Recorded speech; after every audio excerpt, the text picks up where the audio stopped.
안녕하십니까. 저는 대구시 교육청 초등 IB를 담당하고 있는 장학사 박소영이라고 합니다. 만나 뵙게 되어 반갑습니다. 지금 제 뒤쪽에는 오늘 그 IB 기초학교 서부 권역 자율협의체 연수로 이런 시간이 마련이 되었습니다. 현재 이곳은 대구 중리초등학교고 방송실에서 제가 지금 녹화를 하고 있는데, 사실은 제가 그냥 연수를 다녀본 적은 많지만 이렇게 방송실에서 녹화를 해서 서부 권역에 있는 5학교에 이 영상이 이렇게 유포된다고 생각하니까 매우 긴장이 되고 떨리는 상태입니다. 하지만 저 한 몸 희생을 해서 학교를 도울 수만 있다면, 또 IB에 대한 이해를 이곳에 근무하시는 선생님들과 또 학부모님들을 위해서 제가 해드릴 수 있다면 최선을 다해서 지금부터 약 한 40분 내지는 50분간 IB에 대한 이해를 속속들이 전해드리려고 합니다. 먼저 제 이야기를 시작하기 전에 저희 대구시 교육청에서 TBC와 함께 IB에 관련된 동영상을 제작한 것이 있습니다. 그 영상을 같이 보고 이야기를 시작해 보도록 하겠습니다.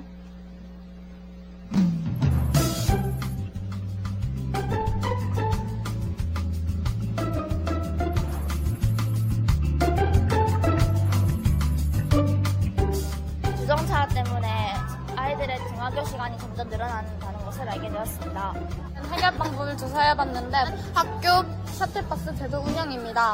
한 번에 많은 학생들을 태울 수 있어서 셔틀버스를 타는 학생 수만큼 학부모 차가 줄어들어 교통체증이 줄어들 것이라고 예상을 했습니다. 하지만 셔틀버스를 운영하게 되면 개인적으로 사비를 내야 하기 때문에 학부모분들이 비용이 부담될 수도 있고, 교통체증의 모습을 이렇게 사다리 모양으로 타고 올라가는 형식으로 표현하여서 교통체증의 심각성을 더 잘 표현할 수 있습니다.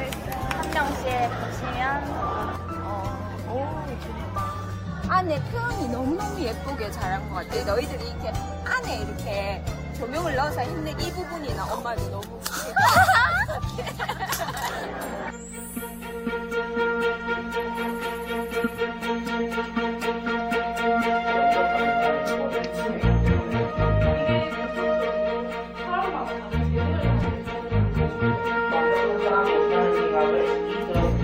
아이들이 사실은 좀 이렇게 열려있는 질문을 했을 때 답을 못할 거라고 생각했거든요. 선생님들이 보시면서 아이들이 이렇게 자기 생각을 이야기 잘 하다니 놀랍다라고 말씀하시면서 친구 6명이 이 친구 참 잘한다 얘기했는데, 그중에 2명이 기초학력 부진 학생. 근데 얘네는 영수는 기초 부족한 거예요. 근데 이제 자기가 생각하는 바를 꺼내는 데는 아무 문제가 없는 애들이거든요. 그래서 또 이게 기초 학력 부진 과연 뭔가 진짜 부진한 거 맞나? 얘네 살아가는데 아무 문제 없을 것 같은데.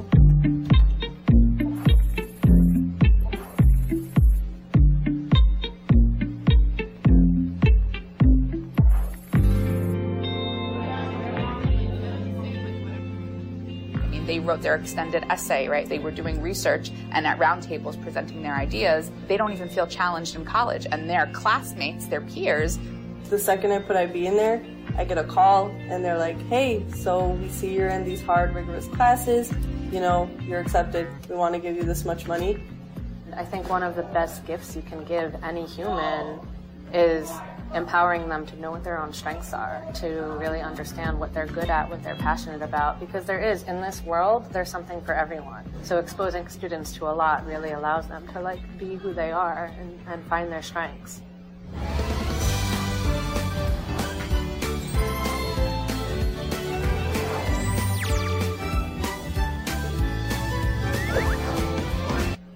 네, 잘 보셨는지요? 본 영상은 앞부분에 대구 관내에 있는 초등학교 6학년들이 아침에 등교를 하다 보니 학교 앞에 이제 주정차가 많고 또 교통체증이 심한 것을 보고, 그것을 본인들의 수업 속에서 이 문제를 어떻게 해결할까를 이렇게 과목 속에 그 주제들을 가지고 와서 함께 해결해 나가는 그런 과정들을 보여주는 영상이었습니다. 이제 제가 파워포인트를 이렇게 보여드리면서 조금씩 아이비가 무엇인가 이제 안내를 드릴 건데요. 사실 서부 권 내에 있는 지금 5개의 학교가 본 영상을 보게 됩니다. 이곳 방송실이 있는 중리초, 동변초, 서평초, 두류초, 그리고 태연초입니다. 사실 동변초와 서평초, 두류초는 작년에 아이비 기초학교를 운영하면서 이미 교직원들이 많은 아이비 연수를 받은 걸로 알고 있어요.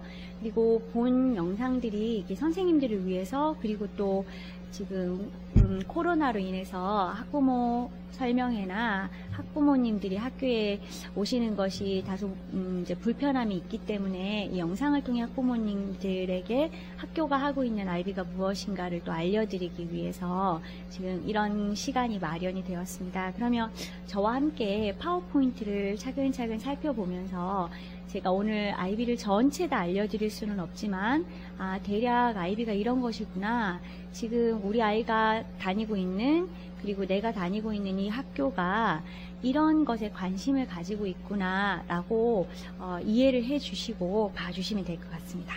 그럼 저와 함께 파워포인트를 같이 들여다보겠습니다. 네, 오늘 저는 아이비 PYP의 이해라고 해서 우리 초등학교들이 가지고 있는 수업과 평가, 그리고 학교 문화에 대해서 이야기를 좀 해보려고 합니다. 사실 이번 1학기에 굉장히 학교가 좀 뭐 학교뿐만이 아니라 전 세계가 코로나로 인해서 굉장히 어려움을 겪었죠. 그리고 직접적으로 우리 아이들이 3월 2일 날 취학 또는 등교를 못하면서 사상 유례 없는 전국의 휴교령이 내렸습니다. 그리고 조금 있다가 이제 온라인 등교를 한 2달 정도 지나서 하게 되고, 그 다음에 온라인 등교와 등교 계약을 병행하게 되고, 그리고 사실 이 코로나가 언제 끝날지도 모르고, 또 코로나가 끝난 뒤에도 또 다른 어떤 뭐 전염병이나 불확실한 일들이 어떻게 전개될지 알 수 없는 상황에서 사실은 뭐 병행 등교가 장기화되고 있는 이런 시점이기도 합니다.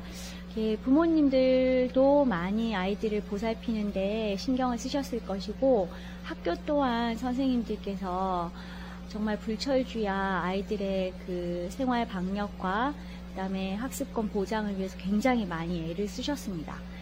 이런 상황에서 우리가 사실 아이들의 수업과 평가를 얼마나 더 잘 해줄 수 있을까, 얼마나 질적으로 향상시킬 수 있을까라는 문제를 얘기하기에는 참 어려운 시간들이었어요. 그런데 그럼에도 불구하고 이제 앞으로 어떻게 전개될지 모르는 뭐 나름 뉴 노멀 시대라고 이야기를 하는데, 이런 시대 속에서 학교는, 그리고 우리는 아이들을 어떤 눈으로 바라봐야 되는지에 대해서 아이비가 던져주는 시사점이 있지 않을까 합니다. 오늘의 이야기를 지금 이제 계속 제가 아이비라는 말을 했는데, 어떻게 이걸 전해드리는 것이 가장 잘 이해를 하실 수 있을까라는 생각을 가지고 있다가 이제 비행기 위에서 높은 산에서 아니면 하늘에서 새가 되어 이것을 아이비라는 것이 무엇인지를 이렇게 조감해 볼 수 있는 그런 시간을 좀 마련해 볼까, 이렇게 생각을 했습니다. 9.6% 이것이 의미하는 게 뭘까요? 대구광역시 내에는 총 230개의 초등학교가 있습니다. 그 중에 우리가 아이비에 대해서 이게 뭐지? 라고 관심을 가지고 조금 들여다보는 학교를 기초학교라고 하고요. 그 다음에 우리는 아이비가 추구하는 수업과 평가, 그리고 학교 문화 철학이 우리 학교와 딱 맞아 하면서 우리는 아이비 학교를 좀 해보고 싶어 라고 시작하는 학교를 관심학교라고 합니다. 그리고 이제 아이비 학교를 시작함에 있어서 우리는 어떤 아이비식의 수업과 평가, 그리고 학교 문화를 만들어 갈 건지 그것을 좀 더 구체적으로 실행하는 학교를 후보학교라고 합니다. 이 학교들을 다 합쳤을 때 22개의 학교가 되겠죠.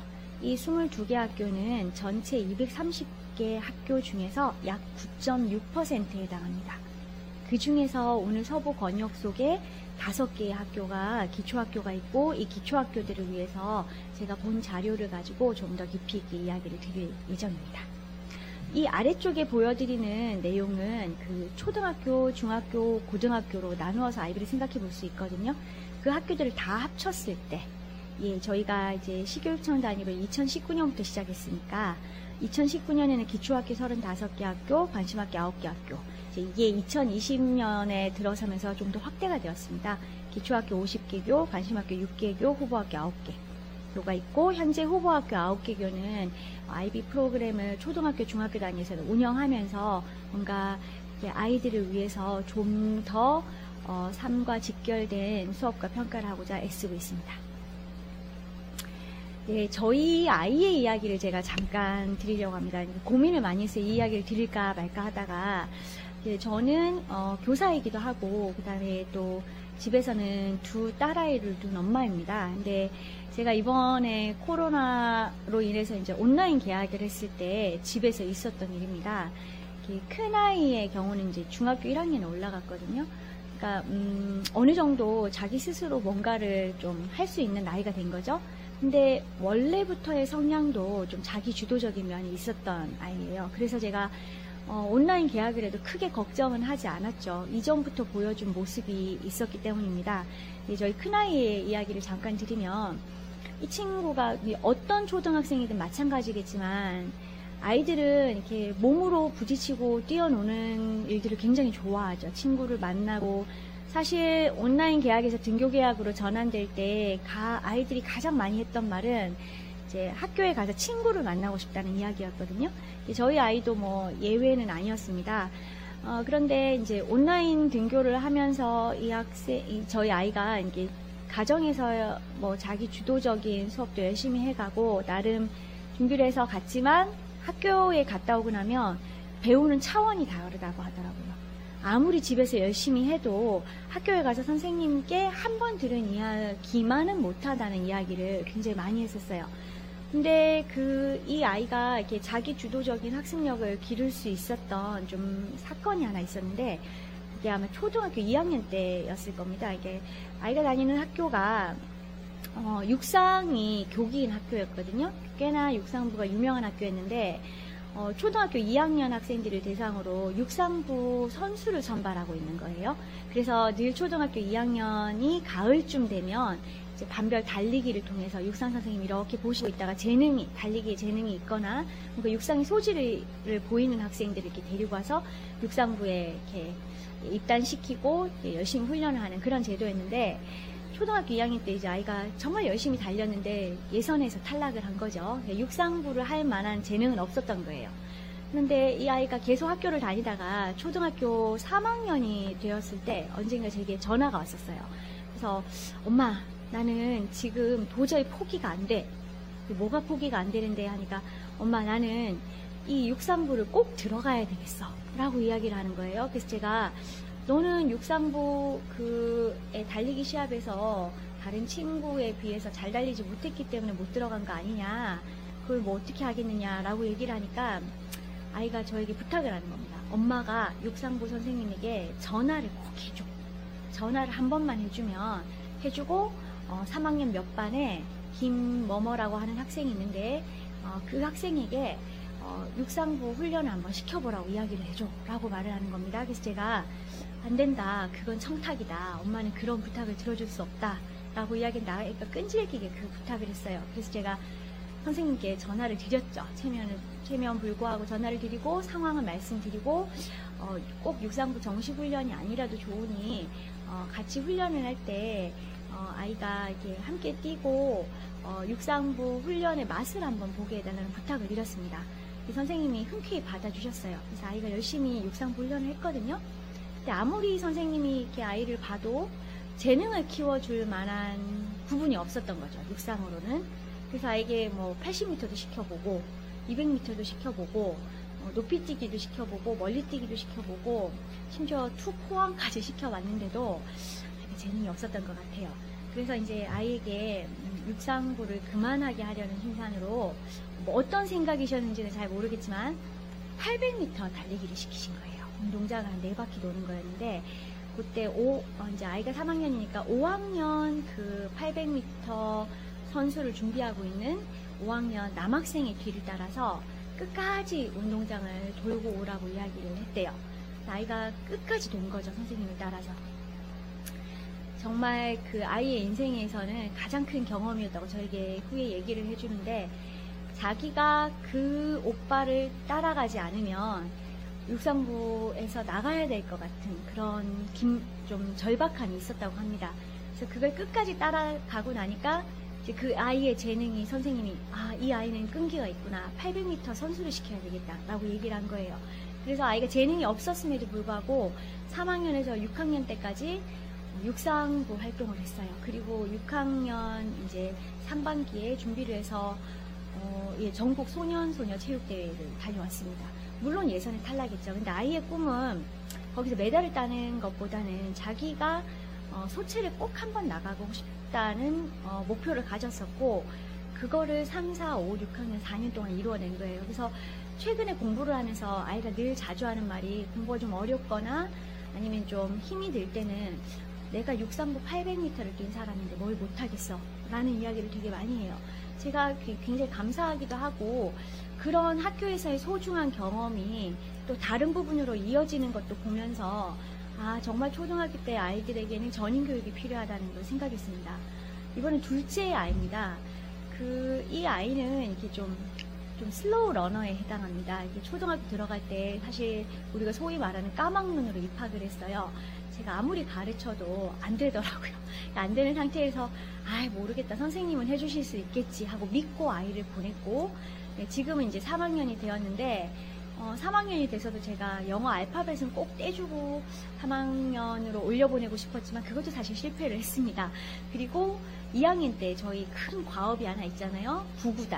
구구단도 사실은 2학년 때 다 떼지를 못해서 그 3학년 때까지 구구단을 열심히 외운 친구였어요.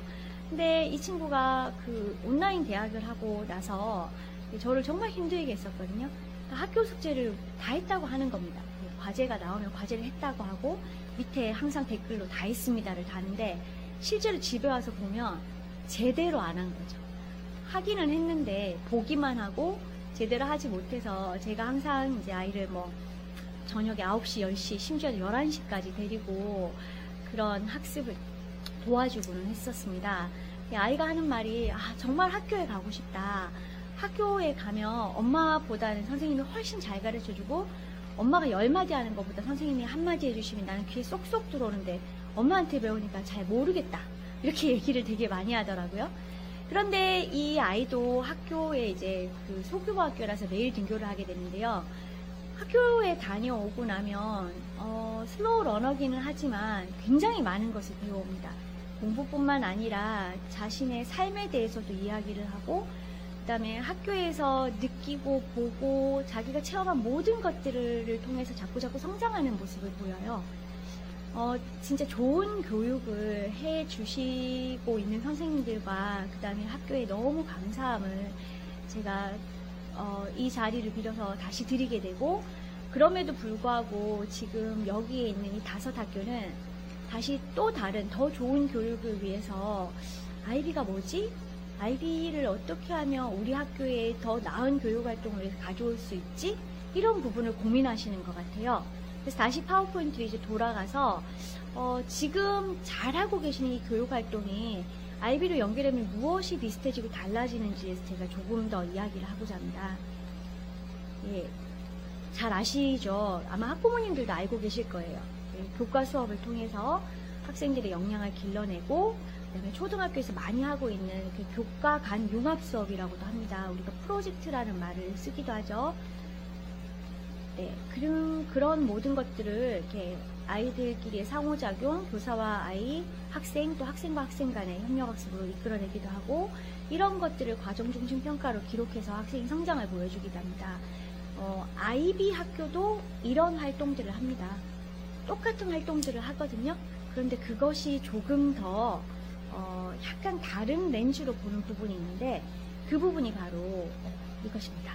제가 왜 너무 이제 생뚱맞게 갑자기 영문이 이렇게 나타나서 좀 죄송한 마음이긴 한데, 이게 IB가 전 세계의 153개국이 인정하는 국제 공인 프로그램이거든요. 학교에서 투입할 수 있는 좋은 프로그램. 그래서 이제 그쪽에서 사용하는 로고를 그대로 가져오다 보니까 영문이 되었습니다. 아까 제가 앞부분에 보여드린 이런 활동들이 일반적인 초등학교에서 일어나고 있는 활동들이에요. 학생들의 역량을 길러주고 협력학습과 과정중심 평가가 드러나는 프로젝트를 운영하고, 그렇게 해서 학생 성장을 도모하고 있는데, 특히 더 많이 드러나는 부분이 바로 이 에이전시라는 부분입니다. 이게 뭐냐면 주도성이거든요.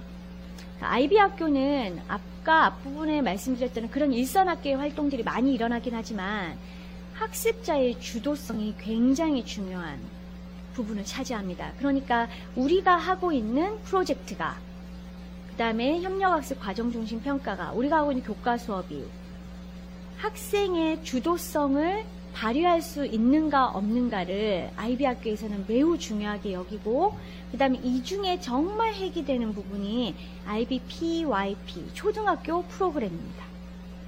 이 초등학교에서는 학습자의 주도성을, 그러니까 우리가 아이가 태어나면 아이를 이렇게 보에 싸서 꼭 움직이지 않도록 하는 부분이 있잖아요. 그러다가 아이가 뒤집기를 하고 기어다니고 걸어다니고 또 학년기가 되어서 유치원을 다니고 학교를 다니게 되면서 점점 아이 스스로 할 수 있도록 뭔가를 도와줘요. 부모님도 그렇고 학교도 그래요.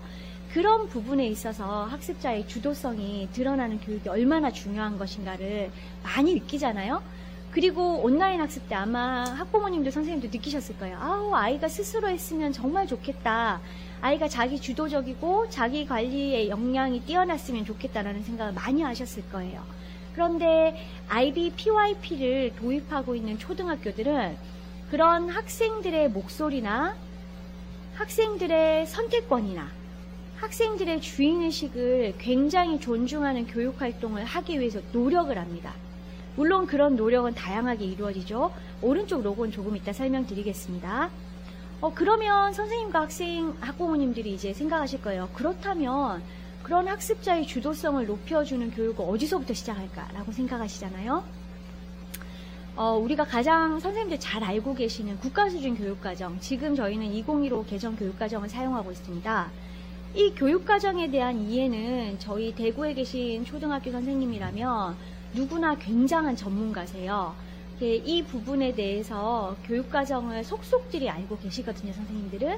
아마 학부모님들도 이 이야기를 학부모 설명회나 학교 설명회를 통해 많이 들어보셨을 것 같습니다.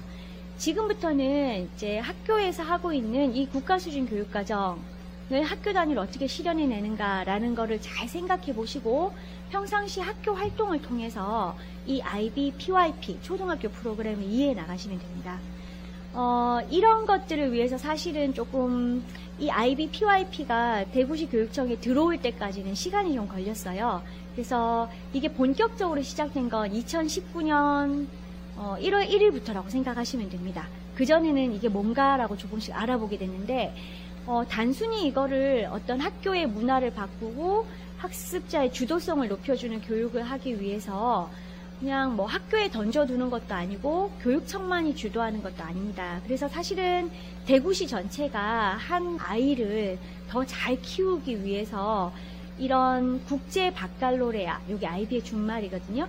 요 인터내셔널 바칼로레아 프로그램을 대구시에서 도입하고자 하는데 대구시장님과 교육감님 그리고 시의회가 맞손을 잡은 겁니다.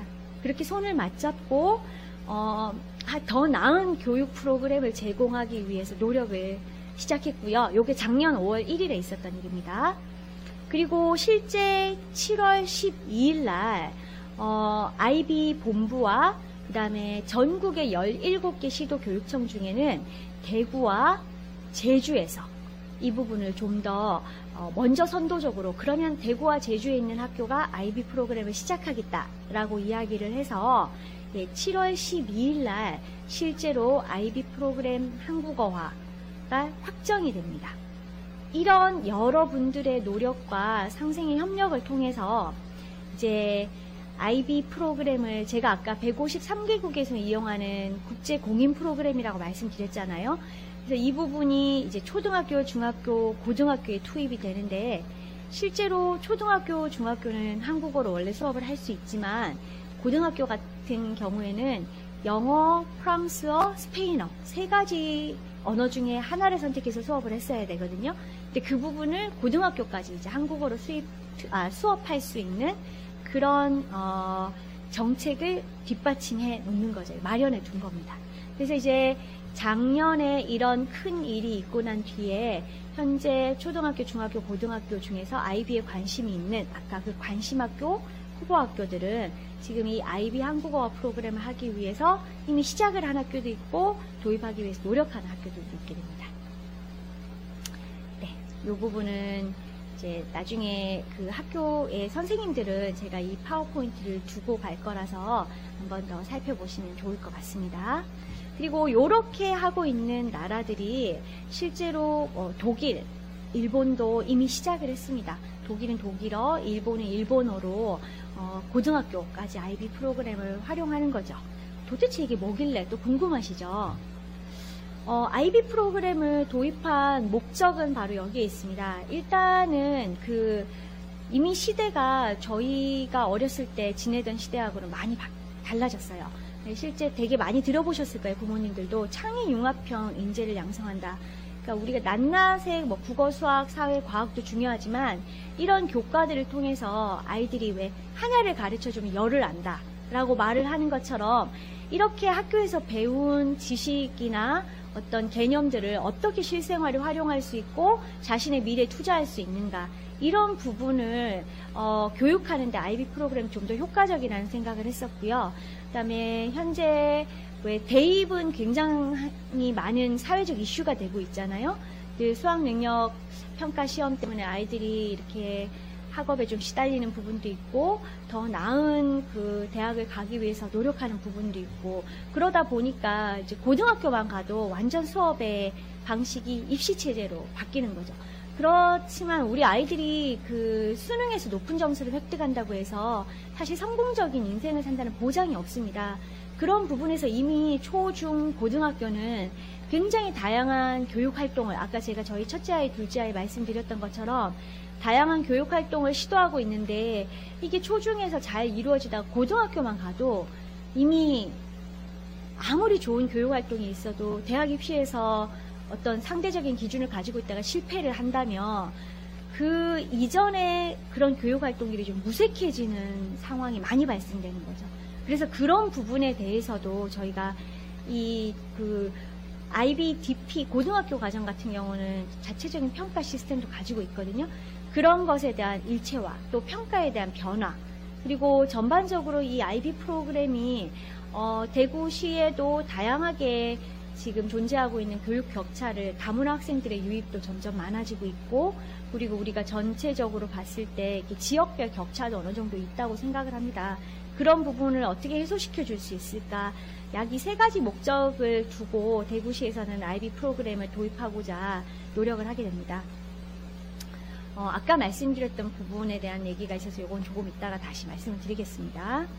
아직은 IB를 도입하는 데 있어서 IB가 뭐지? 라는 생각을 가지신 분이 더 많고요. 잘 모르니까. 그 다음에 이걸 도입한다고 했을 때 여러 가지 현재의 교육활동과 충돌하진 않는가 이런 문제를 제기하시는 분들도 있어요. 그래서 그런 부분에 또 이게 아까 고등학교는 IB를 운영하게 되면 별도의 평가 시스템이 있다고 했는데 그것이 현재 대학 입시와 무슨 관련이 있고 우리 아이들의 어떤 진로를 보장할 수 있는가라는 그런 우려의 목소리도 있습니다. 그러나 이제 그런 것들을 하나씩 찾아가면서 이 문제를 극복해가는 게 현재 저희 교육청의 일이기도 하고, 그다음에 또 IB에 관심을 가지고 있는 학교가 선택하는 일이기도 합니다. 예, 이제 조금 더 이제 자세히 알려드릴게요. IB는 프로그램이 크게 4가지가 있습니다. 첫 번째는 초등학교에서 운영하는 Primary Years 프로그램이라고 하는 IB PYP 초등학교 프로그램이고요. 또 하나는 Middle Years 프로그램, 이건 뭘까요? 맞습니다. 이 중학교 프로그램이거든요. 그래서 이걸 IB MYP라고 합니다. 그리고 또 하나는 이제 그러면 뭐가 남았죠? 고등학교가 남았죠. 그래서 고등학교 프로그램을 IB-DP, 디플로마 프로그램이라고 합니다. 비슷한데 색깔만 다른 원이 계속 이렇게 나타나 있잖아요. 요거는 그 IB 초등학교 프로그램을 받았을 때 무슨 과목을 가지고 어떤 공부를 하고 그래서 아이들이 어떻게 잘하는지를 이렇게 설명해 주는 표예요. 근데 이 표를 단번에 이해하기는 좀 어려워서 제가 대략 이런 프로그램으로 만들어져 있다는 걸 그림으로 보여드리는 거고, 요거를 다르게 말해서 프레임워크라고 합니다. 요런 프레임워크를 가지고 프로그램이 진행되는 거죠. 저희가 왜 학교 교육활동 그러면 여기가 중리초면 중리초에 기본적인 교육활동이 있고 특색 교육활동이 있고 학반별 프로그램들이 아마 있을 거예요. 또 여기서 하는 프로젝트들이 있고요. 그리고 여기는 미래학교이기 때문에 이 미래학교에 해당하는 또 양질의 교육 그 활동 프로그램이 계속 연계되면서 중리초의 교육과정이 만들어지는 거거든요. 그런 것처럼 이제 IB 학교들도 초등학교의 프레임워크, 중학교의 프레임워크, 고등학교의 프레임워크가 있습니다. 근데 요것이 초중학교에서는 IB 후보학교만 돼도 이 프레임워크를 그대로 적용하고 있어요. 그래서 우리 대구 같은 경우는 경북대학교 사범대학 부설 초등학교와 북부에 있는 대구 삼령초등학교, 남구에 있는 대구 영선초등학교가 현재 이 프레임워크를 사용하고 있습니다. 그리고 사용하고자 준비하고 있는 학교가 세 학교가 있고, 이 프레임워크가 뭔지를 알아보는 학교가 이곳 중리초를 포함해서 서부 권역의 5개 학교, 대구시 전체를 보면 16개의 기초학교가 있는 겁니다. 네. 대학 교육으로 이제 그 연계될 때 저희가 고등학교 DP 프로그램이라고 있는데, 요거는 현재 전 세계의 약 2,000여 개 대학에서 이 DP 프로그램을, DP를 받은, 그러니까 디플로마 프로그램을 받은 학생들을 받아주는 대학 입시 전형이 있습니다. 그러다 보니까 이게 DP를 우수하게 마친 학생들이 전반적으로 학업 지속력이 굉장히 우수하다고 하거든요. 그래서 이 학생들을 받아주는 대학 입시 전형이 있고, 물론 우리나라에는 아직 없습니다. 전 세계에 한 2,000여 개 대학이 있다는 거고, 그 대학에서는 DP를 훌륭하게 이수한 학생들이 대학에서의 그 학업도 성공적으로 마친다는 그런 효과성에 대한 검증 자료를 많이 가지고 있어서 전반적으로는 DP 학생들을 좀 선호하는 그런 형편에 있습니다. 예, 그럼 이제 제가 초등학교 프로그램을 좀 더 상세히 안내를 드릴게요. 좀 영어라서 보기가 불편하신 면이 있지만 제 이야기를 잘 듣다 보면 아마 쉽게 이해가 되실 거예요. 우리가 학교에서 학생들을 가르칠 때 뭐를 가르치죠? 이 화면을 보시면 돼요. 요게 우리도 교과군이 있죠. 국어, 사회도덕, 수학, 과학실과, 체육, 음악미술, 영어, 그 다음에 창의적 체험활동. 요게 초등학교에서 가지고 있는 교과군이에요. 그죠? 그런데 1학년, 2학년 때는 아무래도 학생들의 발달 단계를 고려하다 보니 이제 아주 기초 교과에 해당하는 국어, 수학이 있고, 그 다음에 나머지 이 교과들을 통합한 이른바 통합교과, 바른 생활, 슬기로운 생활, 즐거운 생활이 있는 겁니다. 그리고 이것에 대해서 이제 창의적 체험 활동을 하는데, 우리 1학년 처음 입학할 때는 안전한 생활까지 보장을 해서 입학 초기 적응 활동까지 이루어지죠. 이렇게 오밀조밀하게 교과가 연결되는 요런 수업이 이루어지고 있어요. 기본적으로 학교에 오면. 요게 부모님도 제일 잘 이해하시는 거잖아요. 이제 거꾸로 PYP를 다시 보면 이렇습니다. 언어 수업을 합니다. 언어 교과인 거죠. 여기는 우리로 치면 국어와 영어가 되겠죠. 사회 수업을 합니다. 사회 교과, 수학 수업, 그 다음에 예술, 그리고 과학, 그리고 인성, 체육, 요런 파트가 있어요. 저희로 보면 크게 다르지 않아요. 저희의 교과군과. 그래서 이런 교과를 IB PYP에서는 지식이라고 이야기를 합니다. 그래서 이 지식을 가르치긴 가르치는데, 그냥, 얘들아, 코로나를 배우면 어느 시간에 배우면 제일 좋으시겠어요? 부모님들, 선생님들. 학생들이 엄청 많이 들은 단어일 거거든요, 올해? 그럼 무슨 교과 시간에 이걸 가르쳐 보시겠어요? 언뜻 생각하면 과학 아니야? 바이러스니까? 이렇게 생각하실 수도 있고, 이거 세계 대유행이었으니까 우리 사회에서 한번 다뤄볼까? 그럴 수도 있고, 그 다음에 이 코로나에 대해서 뭐 응급처치를 하고 있는 병원이나 되게 노력을 하시는 관계자에게 어떤 글을 쓴다면 국어로 생각할 수도 있고 많죠. 마찬가지거든요. IB, PYP도 그런 식으로 수업을 합니다. 그런데 그런 수업을 할 때 단순히 국어 따로, 사회 따로, 과학 따로 생각하기보다는 초등학생의 발달 단계를 생각했을 때 저희랑 동일하게 생각을 해요. 저희도 프로젝트를 되게 강화하잖아요. 여기도 그냥 코로나가 무엇이냐, 이것은 아직 예방약이 발견되지 않은 신종 바이러스로서 이렇게 가르쳐 주는 게 아니죠. 우리 초등학생들한테는.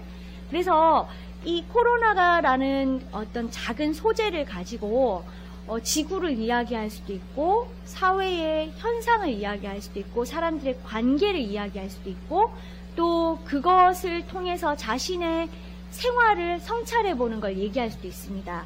그런 걸 저희가 조금 어려운 말로 이런 핵심 개념과 일반화된 지식의 심층 이해라고 해요. 시작은 코로나로 시작했는데 이 코로나를 가지고 세상을 이해하는 거거든요.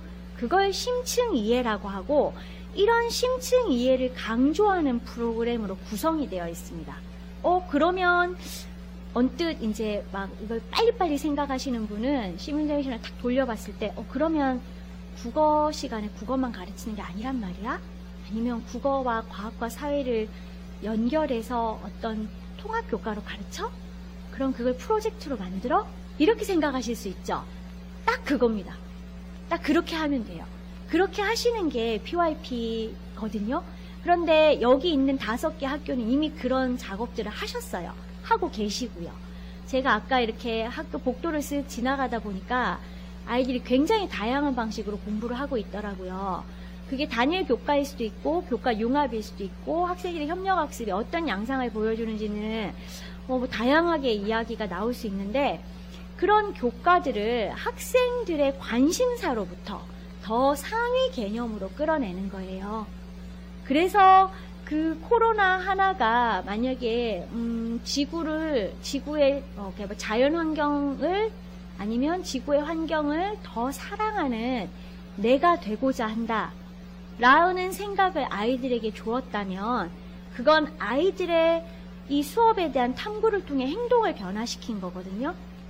그래서 그런 교과를 좀 더 상위의 개념으로 융합하고 학생들에게 이런 것들을 가르치기 위해서 아이들이 길러야 되는 역량들을 구체적으로 알려주면서 너는 어떤 사람이 되어라, 그리고 그런 사람이 되어서 그런 생각의 변화와 행동을 만들어가라 라고 하는 걸 이렇게 연결시켜요.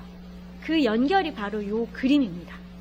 그리고 이 그림이 바로 이 PYP가 말하고 있는 프레임워크예요. 요까지는 혹시 이해가 잘 되시나요? 저기 방송실 밖에 한 3분이 계시는데, 네, 너무 감사합니다. 그래서 이거를 되게 별난 거, 특별한 거, 생소한 거, 어려운 거로 보실 필요는 아무것도 없어요. 지금까지 우리가 했던 것을 조금 더 학생들, 아까 제가 에이전시라고 말씀드렸죠. 학습자 중심으로 이렇게 묶어내면 돼요. 더더욱 깊이 있게. 그거는 우리 선생님들이 전공자입니다. 지금도 그렇게 하시고 계시고요. 그러다 보니까 교과서를 있는 그대로 가르쳐주는 건 잘 안 해요. 그것보다는 교과서에나 교육과정의 내용을 재구성하고 그 재구성한 걸 가지고 학생들의 눈높이에 맞는 수업을 계획하고 그 계획한 거로 학생의 성장을 평가하고 그걸 기록하는 작업들을 자꾸 해요. 그러다 보니 PYP에 관심을 가지는 학교들이 전반적으로 이전에 프로젝트를 굉장히 활성화시켰던 학교들이 많이 있습니다. 그런 학교들은 이 PYP가 생소하지 않아요. 우리가 늘 했던 거네. 그걸 조금 깊이 있게 연결하면 되네 라고 생각하시거든요. 그러면서 예전에는 그런 코로나라는 것 자체를 가르치려고 되게 애를 썼다면 PYP를 깊이 있게 이해하고 나면 그러면 이 코로나가 학생들의 생활을, 그러니까 어떤 자연의 변화는 우리의 생활의 변화를 가지고 온다라는 생각을 하게 되었다면, 그런 생각들로 탐구를 한다고 하면 그럼 이거를 어떻게 알아봐야 되지? 뭐부터 알아봐야 되지? 그리고 그것을 어떤 식으로 친구와 생각을 나눠봐야 되지? 이렇게 하는 기능을 조금 더 생각하게 돼요. 선생님들도. 그러니까 탐구하는 방법, 학습하는 방법의 학습을 조금 더 의미 있게 들여다봐요.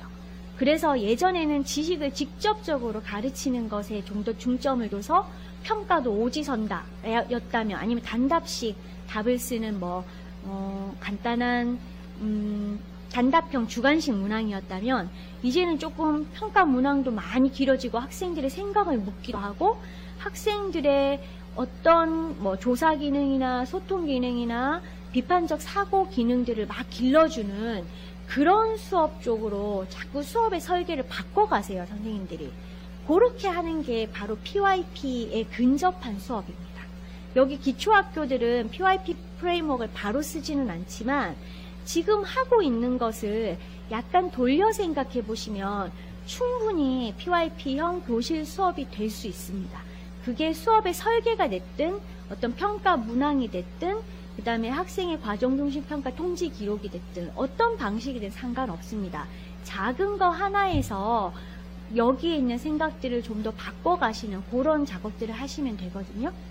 아까 제가 요 교과가 그대로 요 왼쪽에 있는 게 이제 PYP거든요. 근데 얘들은 초등학교 6학년이 되면 발표회라는 걸 하게 돼요. 그게 뭐냐 하면 선생님들이나 부모님의 조언은 있지만 직접적으로 수업을 끌고 가는 주체가 선생님이 싹 사라져요.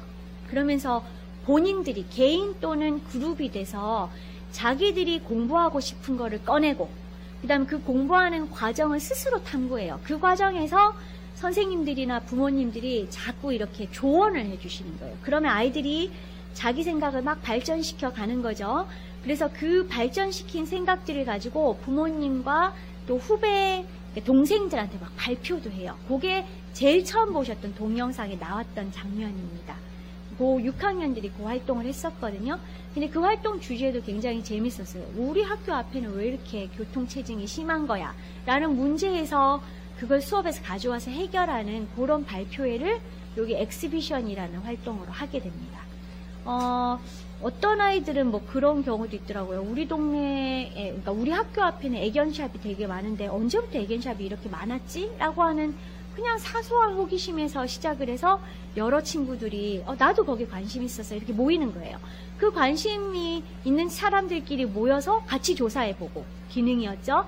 같이 의견을 나눠서 소통해보고, 그걸 발전시킬 수 있는 창의적 사고를 한번 해보고, 이런 과정을 거치면서 이렇게 공동체를 위해서 우리의 생각들, 아이디어를 이렇게 막 얘기해 주는 거죠. 그런 식의 수업을 하면 그게 바로 PYP 수업이 되는 겁니다.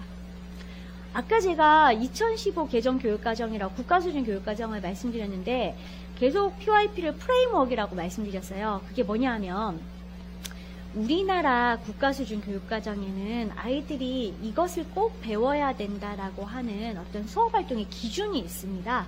그것을 조금 어려운 말로 성취기준이라고 하는데요.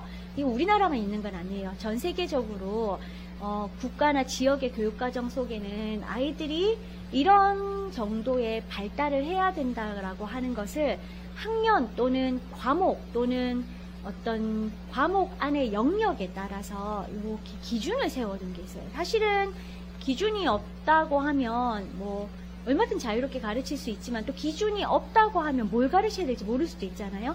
그런 부분에 대해서 이제 자세하게 안내해 주는 것이 성취 기준인데 PYP는 그 성취 기준은 없습니다. 그러니까 기준은 우리나라의 기준을 그대로 쓰는 거예요. 그러니까 지금 공부하고 있는 내용을 그대로 하면 됩니다.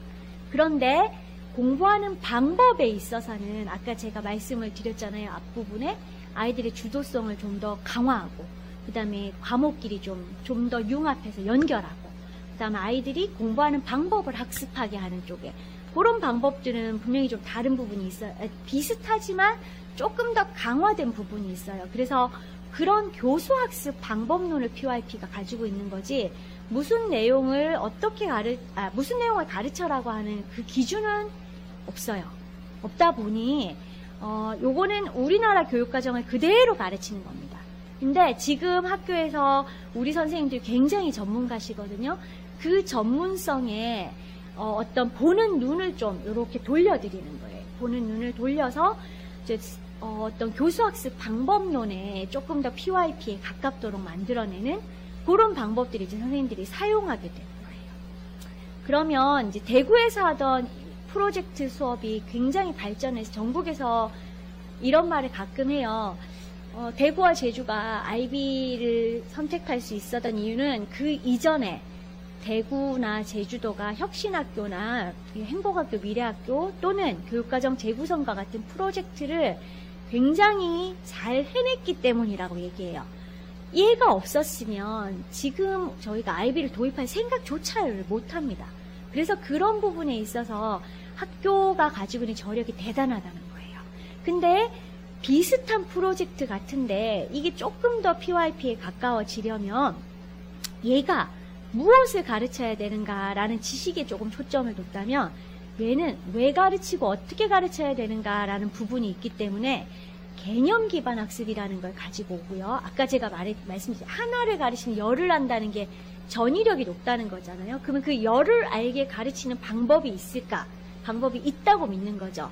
그게 PYP에서는 개념 학습이라고 얘기를 해요. 그러니까 코로나를 가르치는 것이 아니라 이 코로나를 자세히 생각해 보면 세상의 변화를 이끌어가는 거니까 변화라는 부분에 초점을 맞춰서 코로나를 가르치는 거예요. 그걸 개념이라고 합니다. 그리고 그거를 학생이 중심이 되어서 탐구하게 해줘요. 선생님이 막 가르쳐 줘도 돼요. 말씀으로. 그런데 얘들아 잘 봐. 이게 코로나가 그 강의식 수업을 굉장히 뛰어나게 하시는 선생님은 진짜 귀에 쏙쏙 들어오게 말을 잘 해주시고 변화를 의미 있게 설명해 주실 수 있어요. 근데 그것보다는 아이들이 변화가 뭐지? 코로나하고 변화하고 무슨 관계지? 근데 이 변화가 그러면 뭐 이게 바이러스 변종만 변화야? 아니네. 이걸로 인해서 우리가 등교학습 그러니까 온라인 학습하고 등교학습 같이 하게 됐으니까 그것도 변화네? 얘 때문에 내 생활도 변화됐네? 당장 급식소에 가면서 나 수저통을 들고 가네? 친구랑 떨어져 있네? 우리가 이렇게 멀리 떨어져 있지만 난 친구가 더 소중한 걸 느꼈어. 내 마음의 변화도 일어났어. 이런 식으로 그 변화라는 용어 하나에 대해서 되게 다양하게 생각하잖아요. 그거를 생각해낼 수 있는 그런 가지수를 막 넓혀주는 것이 탐구 중심 수업입니다. 그래서 비슷한 프로젝트예요. 정말 비슷한데 딱 이거 두 개에 대해서 훨씬 많이 강조하고 있습니다. 선생님들이 지금 하고 있는 수업에서 이 부분에 좀 더 포커스를 맞추셔서 수업 설계를 해보시면 나 PYP 뭐 그렇게 어려운 건 줄 알았더니 아니네, 나도 이거 할 수 있네 라고 생각해 주실 수 있어요. 충분히 하실 수 있습니다. 그러다 보니 여기가 이제 한 학교에 있는 그 내용을 가지고 왔는데요. 아까 제가 말씀드렸잖아요. 이제 시간이 거의 다 되어 가긴 합니다. 그러니까 뭐라고 할까, 제가 6가지 주제가 있어요. 뭐 우리는 누구인가, 내가 살고 있는 시간과 공간, 이런 보편적인 주제가 있거든요. 그런 보편적인 주제가 6개가 있어요. PYP에서는. 그게 1학년부터 6학년까지 쭉 이어져요. 중리초도 프로젝트 수업을 하는 걸로 제가 알고 있는데요. 중리초가 가지고 있는 프로젝트 수업이 학년마다 이제 뭐 약간 주제가 다르지만 뭐 이름이 진로로 쭉 묶여 있거나 인성으로 묶여 있을 수 있는 것처럼 여기도 나는 누구인가 그러면 뭐 자아 정체성일 수도 있고 개인이 가지고 있는 어떤 믿음이나 신념일 수도 있잖아요. 이런 것들이 1학년 때는, 2학년 때는, 3학년 때는 이렇게 계열을 가지고 6학년 때까지 나는 누구인가를 6번을 공부하게 되는 겁니다. 요거는 정식 PYP의 프레임워크입니다. 그러면 잘 보세요. 6개의 주제로 6개의 학년이 있으면 총 몇 개의 교과 융합 주제 탐구 학습을 하는 걸까요? 맞아요. 36개입니다. 그래서 이 36개를 엄청 균형을 맞춰요. 이거 1학년 때 했잖아. 2학년 때 이거 또 해야 돼? 또 한다면 얼마만큼 심화시켜 볼까? 다루지 않은 부분은 어떤 부분일까? 이걸 끊임없이 이야기하다 보니까 1학년 선생님과 2학년 선생님이 협력할 수밖에 없고, 그리고 이 주제 안에서 1학년 선생님 안에서도 이 6개의 주제를 이렇게 균형을 맞춰서 배열해보자. 어떤 시기에 해보자. 이런 수업 방법들을 사용해보자고 자꾸 얘기를 하게 돼요. 그래서 PYP 학교 선생님들은 회의하다가 시간 다 간다 하실 정도로 협력을 엄청 많이 하세요. 이전에 우리가 학생들의 협력학습을 강조했다며 이게 선생님들이 어떤 수업을 설계하고 실행할 때 그 협력이 말도 못하게 강화됩니다. 그런 부분을 도와주기 위해서 뭐 구글 드라이브를 쓰거나 아니면 공유하고 있는 IT 플랫폼을 활용하기도 합니다. 요 팝프로 이제 다 됐어요. 제가 5분 안에 이제 마무리를 할 건데요. 현재 대구에 있는 아이비 학교들이 굉장히 많이 노력을 하고 있습니다. 그 자료들은 아마 이번 8월이나 2학기쯤 되면 이제 실질적인 온오프라인 연수를 통해서 그 실제 사례를 보여드릴 거예요. 근데 기대는 굉장히 많이 하셔도 좋지만 짜잔 하고 우수한 사례를 보여줄 거라는 기대는 하실 필요가 없습니다. 왜냐하면 이거 준비하는 가운데 선생님들 정말로 많이 갈등을 겪으셨어요. 나 혼자 수업하면 그만인데 옆반 선생님과 같이 막 생각을 공유해가면서 수업을 하려면 얼마나 힘들었을까요, 그죠? 그래서 시행착오도 많았고 그 가운데서 화도 났었고 어려움도 겪었고 그리고 그러면서 방법을 찾아내서 아이들이 수업에 되게 몰입하는 것도 좀 경험을 하셨고 거기서 보람도 느끼셨고 뭐 말하자면 만감이 교차하는 상황입니다. 그런 상황을 저희가 있는 그대로 보여드리는 준비를 하고 있습니다. 그러니까 잘된 수업이 이것이다, 이것이 PYP다가 아니고 우리가 아이들의 주도성을 더 강조하기 위한 개념 기반 탐구학습을 하기 위해서 얼마나 노력을 했고 어떤 힘든 점이 있었고 해보니까 이렇게 달라지는 부분이 있다는 걸 좀 진솔하고 담백하게 보여드리는 준비를 하고 있거든요. 제가 그 앞부분에 이제 약간의 웜업으로 이제 외국의 사례를 보여드리는 거예요. 저희랑 똑같아요. 아이들끼리 끊임없이 이야기를 해요. 이제 마스크 쓰고 이야기하겠죠. 이건 작년 사진이니까. 그리고 뭔가를 계속 만들어내고 그 과정에 대해서 자기 스스로 아이들이 이렇게 설명을 해요. 아이들이 뭔가를 물었을 때 주저하거나 쭈뼛거림이 잘 없어요. PYP 학교는. 아이들이 그만큼 주인의식을 가지고 자기 주도성을 보여주는 수업을 강조하기 때문이죠. 고등학교예요. 고등학교 학생이 가만히 앉아서 책만 펴고 공부하는 게 IB 프로그램이 아닙니다. 이 학생들 수학 시간에 뭔가를 계속 만들고 있어요. 이거 하면 수능 점수 1점 더 오르냐? 라고 이야기를 하시는 분도 있으실 수 있겠지만 정말 심층이입니다. 여기서 배웠던 또 생각했던 것이 계속 평생을 이어가는 거죠.